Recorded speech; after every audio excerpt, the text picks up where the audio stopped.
पहेली हो जाएगी। तो हम क्या करेंगे, स्प्राइट पे जाएंगे और उसके बाद कोई भी, फॉर एग्जांपल हमने मॉन्स्टर ले लिया।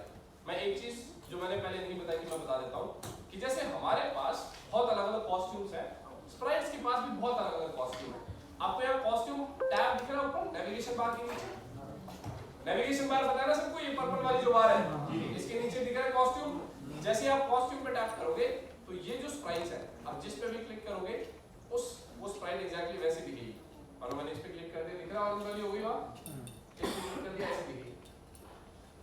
अब मैं क्या चाहता हूं कि जब भी मैं ग्रीन फ्लैग पे क्लिक करूं तो वो यहां से शुरू हो और यहां से ऐसे ऐसे होती रहे, क्योंकि मुद्दा क्या है कि मेरा कैरेक्टर यहां से निकल के जाएगा ऐसे ऐसे ऐसे ऐसे, और दूसरा जो पाथ पॉसिबल है वो ये है, करेक्ट।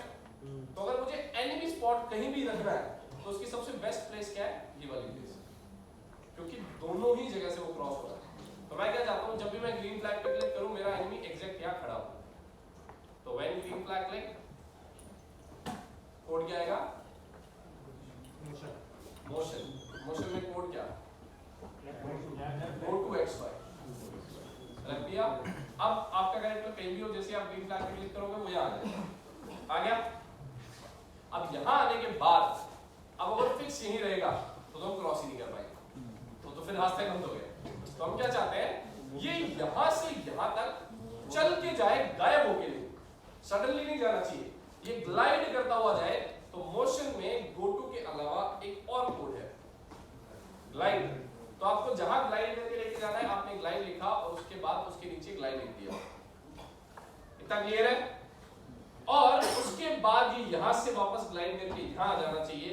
तो यहां मतलब कहां जाना चाहिए, -47 -30 पे। तो इसको वापस ग्लाइड उठाएंगे, इसके नीचे रख देंगे। अब अगर मैं इन दोनों को देखो, जब भी आपको कोई कोड चलाना हो तो उस कोड पे क्लिक कर दो।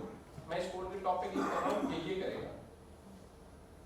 क्या मुझे एक बार करना है, बार बार, फॉरएवर, कंट्रोल फॉरएवर, फॉरएवर ऊपर और ये फॉरएवर इसके साथ कनेक्ट, ग्रीन फ्लैग क्लिक। हमने एक एनिमी इंट्रोड्यूस कर दिया। इसकी स्पीड, अब अगर आपको स्लो करना है तो जाइए 1 सेकंड में ग्लाइड हो रहा है, आप 5 कर, आपको ज्यादा इजी है तो 3 कर दो। स्टॉप, ग्रीन फ्लैग पे क्लिक। एक एनिमी है गेम में, एक कैरेक्टर है, अभी भी कुछ मिसिंग है। मैंने कल एक बात बोली थी कि इसको टच करेगा वापस जाएगा। कंप्यूटर या जब आप किसी चीज को कोड करते हो तो उसको वो 1 साल का बच्चा समझो जिसको सिर्फ शब्द समझ आते हैं, वो वही करेगा जो आप बोलोगे। कुछ भी जो आपने नहीं बोल के बताया वो नहीं कर पाएगा। इसको कभी ये नहीं बताया कि अगर इसको टच करेगा तो क्या करेगा। तो अब हम उस फॉरएवर में मैंने एक फॉरएवर बनाया था, किसमें, रवि स्प्राइट में, इसमें एक और क्या ऐड करेंगे, इफ। और अब टचिंग कलर ऐड नहीं करेंगे हम, क्यों, अब कर मॉन्स्टर एक अलग कंपोनेंट है। तो आप सेंसिंग में जाओगे और सबसे पहला कोड ऐड करोगे जिसमें कंपोनेंट्स की लिस्ट है, जिसमें मॉन्स्टर बाय डिफॉल्ट अब है। इफ टचिंग मॉन्स्टर तो क्या हो जाना चाहिए, start point, go to -129 -140। Clear है सबको?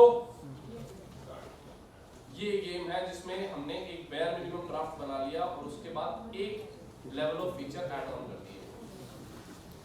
इसमें अगर किसी का कोई डाउट है तो पहले तो वो पूछो।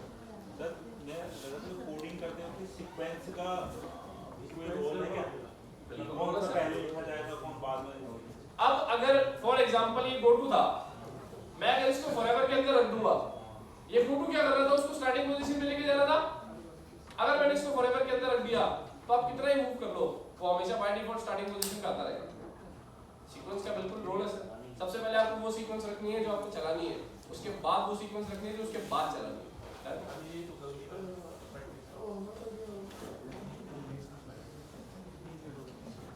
इतना क्लियर है सबको? अब बहुत ज्यादा एडवांस हो गया। अपने नोटपैड में एक वर्ड लिखो सारे।